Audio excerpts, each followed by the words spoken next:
The Golden Boy, Real Guide to Treasures. Ang ating episode ngayon mga ka-TH ay tungkol sa mga complex tunnel system ng Japanese Engineering Treasure Tunnel. Mayroong napakaraming klaseng engineered tunnel ng mga Hapon, pero ang isang ito ay isa sa pinakamahirap, pero kapag inyo napasok ay sobrang jackpot ang makuha nyo. Bago natin to tatalakayin, shout out muna tayo. Alright, shout out tayo kina Danny Flores, Tating Nalimansalay, Pepsi Gilmar, JC Forte, Rita Balba, kay Christian Luzada, shout out din kay Uncle Makasi Vlog, kay Nilda Canonigo, shout out kay Chao Doms, Edgar Lagarto, Rubilin Lopez, Hyacinto Pimia, Nicanor Angel. Shout out din kina Wangbu, kay User GQ3, Robert Cabonilas, Elbes Gumadlas, Leo Nilmida, Rico Mausisa, and lastly shout out kina Tara Yip, kay John Tox, Arcadio Angcon, Julieta Tabuklaon, Desiderio Lamsen at kay Rogelio Cortez. At sa mga hindi nabanggit na mga pangalan, shout out sa lahat. Tayo na ngayon magpatuloy sa ating episode. Magandang buhay mga ka-TH, welcome back. Bago tayo magpatuloy, huwag kalimutan i-subscribe ang channel sa mga bago pa lamang ngayon nakabisita para palagi kayong updated kapag meron tayong mga bagong uploads. Okay, so ito'y talagang kuha ko ito personally na picture para makikita niyo mga ka-TH ang original na layer ng lupa. Okay, ito'y nakuha ko doon sa isang mining site sa Surigao del Sur sa 90 or Mount Diwata ang tawag. At dito tingnan muna natin ang lalim ng mga ito. Itong dito na portion, ang lalim niyan ay nasa 5 meters. Okay, at 5 meters makikita itong layer ng brown, yan ay 1 meter. And then pagkatapos niyan ay lalabas na itong kulay blue. Itong dito medyo malambot pa yan, nasa 2 meters yan. At pagdating dito, ito na portion, yan ay matitigas na yan na kulay blue pa rin. At yan ay nasa 4 meters. At minsan meron siyang pocket ito. Ito yung mga tinatawag na cavity na napasukan ng lupa galing sa ibabaw. Dahil meron siyang mga leak, meron siyang mga itong madaanan ng tubig, kaya natangay ng tubig ang lupa diyan na kulay brown at naipasok diyan. Dapat kasi sa level na yan ay wala ng lupa. Okay, at patuloy pa yan sa baba ay ganun pa rin ang kanyang sitwasyon. Blue rocks ang tawag diyan. Kaya kapag nakakita tayo ng blue rocks ay huwag tayo magsaya, kasi yan ay natural na layer ng lupa. Okay, so estimated na ano nito, malalim yan ay nasa 30 meters. Estimated lang yan. It can be 30 to 40 meters.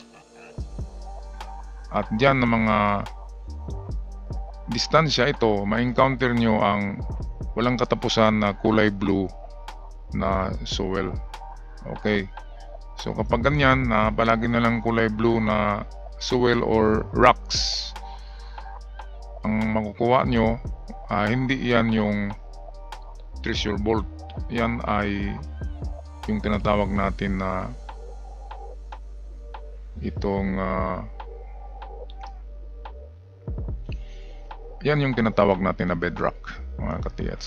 Bedrock na ito. Meron ding bedrock na nasa ilalim, nasa pinakamalalim talaga. Mag-umpisa ang bedrock ay makikita minsan sa 30 meters ay bedrock. Pero dito ay wala pang 30 meters ay bedrock na kaagad. Depende yan sa geology ng bundok.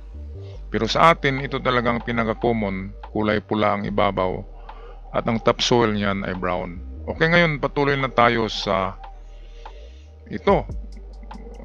Sarap tingnan ito mga ka-TH. So, itong ating episode ngayon ay tungkol ito sa Emperor Treasure Site. Ito'y engineered tunnel ito, hindi ito basta-basta. Kapag engineered, ginagamitan niya ng mga konkreto at ang gumagawa niyan ay mga engineer ng Emperor, yung tinatawag na engineering brigade na gumagawa ng 175 Emperor Treasure Tunnel sa buong kapuluan ng Pilipinas. Imagine, 175 ka-treasure site. Sa Emperor lang yan, hindi kasama yung sa ibang general, hindi yung kasama yung mga small stash ng mga sarhento, ng lieutenant, ng colonel, ng kapitan. Ito'y sa Emperor lang.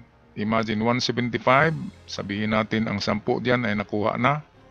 Pero karamihan talaga diyan ay nakuha ng bumalik dito si Prince Takeda 1946 after the war. Ay malaya si Prince Takeda na makapasok sa Pilipinas dahil yung presidente noon ay tinatawag na Japanese puppet president. Research nyo lang ang pangalan ng presidente na yon.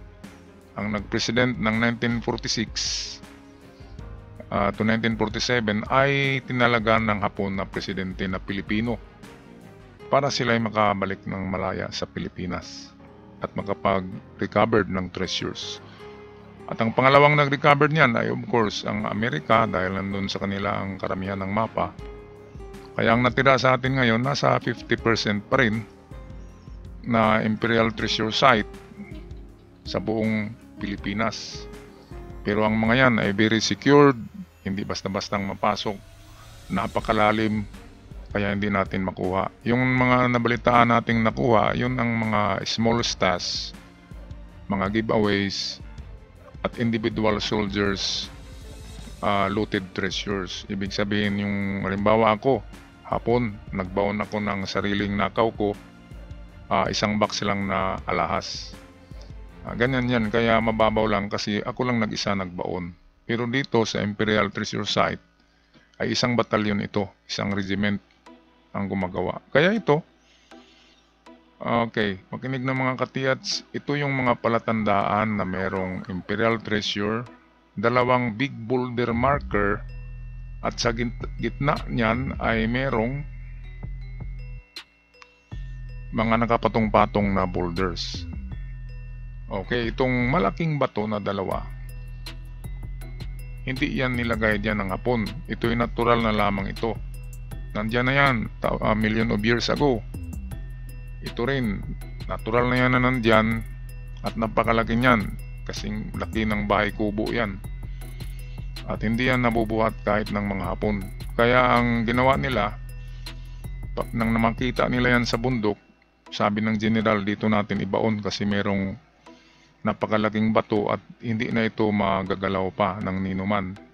Kahit pasabugin pa yan ng dinamita ay matagal bago mapulbos. Okay, kaya ang ginawa nila, ito yung kanilang hinakot. Itong mga big boulders na nakapatong-patong. Ano bang gamit niyan? Okay, hindi lang yan marker, kundi meron talagang gamit siya. Okay, kaya kung ganito na posisyon ang nakikita nyo, equal ang distansya ng bato, ng dalawang bato sa nakapatong-patong na boulder sa gitna, equal yan. Kung ganyan ang nakita nyo, minsan nag-cross yan, meron pang bato dito at meron din sa unahan. At lahat equal ang distansya. Pero ito ang pinaka-common, dalawa lang para hindi mahalata. Kasi ang ibinaon nila sa baba niyan ay tig-isa din. Kaya dalawa lang. Ngayon, ano bang ginawa ng Hapon? Bakit tinabunan nila yan? Itong dito, bakit ang daming boulders dyan? Malalaki yan. Nabubuhat yan ng mga nasa 4 na tao or 6 at pinagpatong-patong dyan. Ngayon, ito yung kanilang tinatawag na central shaft or entrance tunnel. Okay, ito yung dito sila dumaan nang ilagay nila ito. Itong dalawang bunker dyan, nailagay yan dyan dahil dito sila dumaan at wala na silang ibang dinaanan pa. Kaya yan ang tinatawag na service tunnel. Ibig sabihin ng service tunnel, dyan sila dumadaan at dyan nila dinadaan itong mga kargamento nila. Oh, by the way, ito yung formidable T-tunnel. Ang tunnel na ito ang tawag ay T-tunnel na baliktad na ganyan. Or sometimes, and many times, tinatawag yan na the anchor tunnel dahil para siyang itsurang pundo. Ganyan, anchor tunnel. At kapag nakita nyo yan sa mga bato, yung ganyan na marka, lalo na itong baliktad na T, ang tunnel na ibig niyang ipaiwatig ay T-tunnel, at kung T-tunnel ay dalawa ang item, ganun din sa itong anchor tunnel. Ang pagkakaiba niyan, ang anchor tunnel ay hindi straight yung dito niya. Pag ganyan ang anchor, nilagay nila sa dito banda. Nag-curve pa itaas ang tunnel na pinaglagyan nitong mga bunker. Ang T-tunnel ay straight lamang, pero magkapareho lang ang construction yan. Okay, ano bang mga lalim nito mga katiats? Ngayon ang maganda dito sa ito ay meron siyang giveaway. Ang giveaway makukuha yan sa lalim na 7 meters. Yan, 7 meters ay makukuha nyo itong isang barita lamang, pero yan ay 20 kilograms in weight. Mabigat yan. Unang giveaway yan, para decoy lamang yan, para hindi tayo tutuloy sa baba. Pero as you dig your way down, nang kayo'y pababa na, of course na-discuss na natin noon yung mga layers ng lupa. Nilagyan nila ito ng mga layering. Okay, ang una talaga dyan ay black soil muna na makapal, para yun ay carbon, yun ay mga sinunog na kahoy, uling, at nagiging black soil tingnan.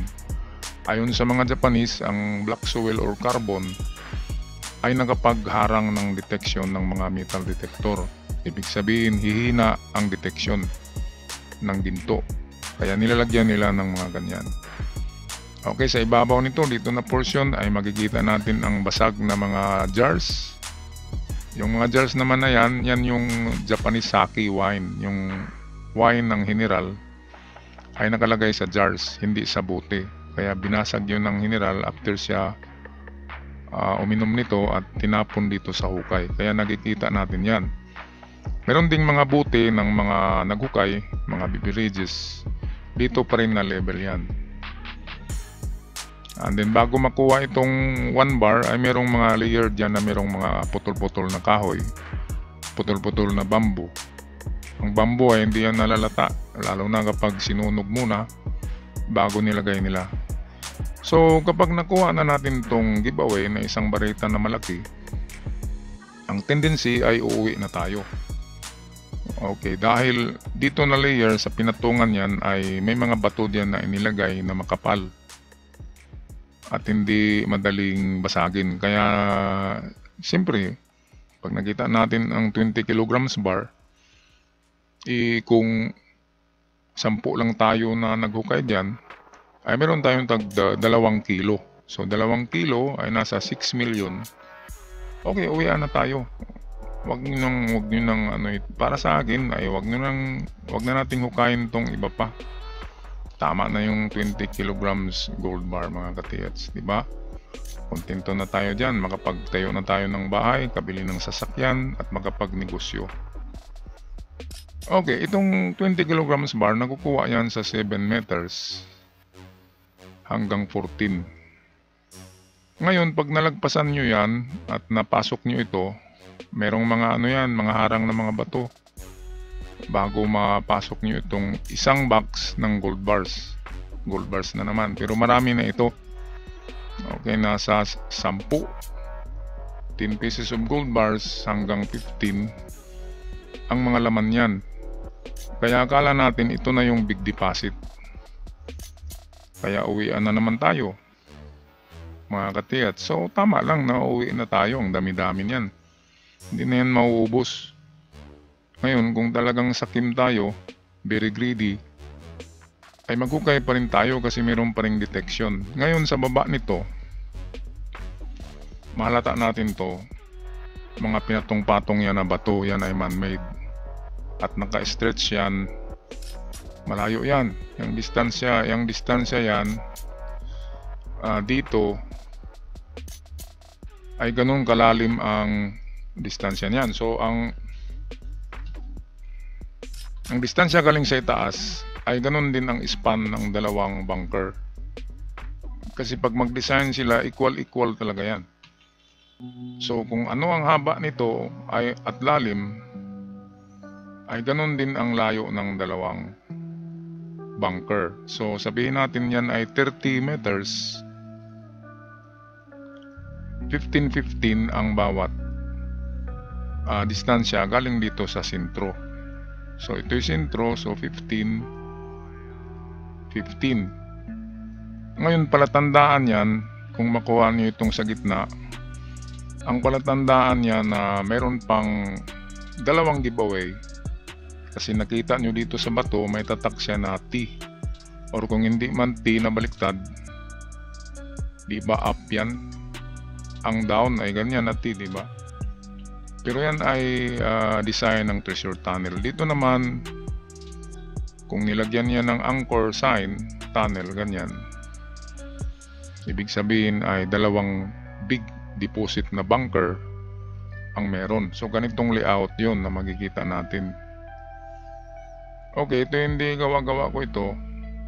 Nasa mga treasure code books ito. Makikita nyo kung meron kayo collection ng lahat ng treasure code books ay makikita nyo ang ganitong diagram. Kaya akin ito binahagi para sa mga hardcore na treasure hunter na mayroong mga ekwipo na kayang makapag-finance ng mga ganito.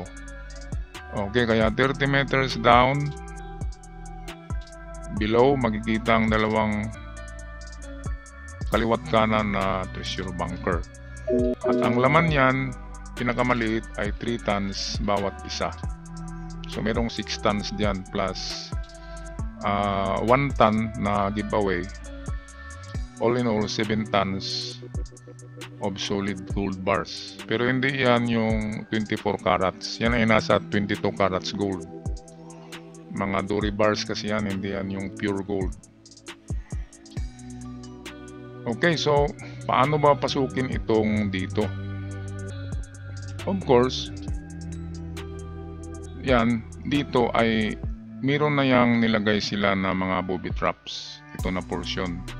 Kaya kung butasin nyo yung nakalagay dyan na semento or concrete seal, ay minsan lalabas ang dito, matusok nyo yung mga butilya na mayroong mga cyanide.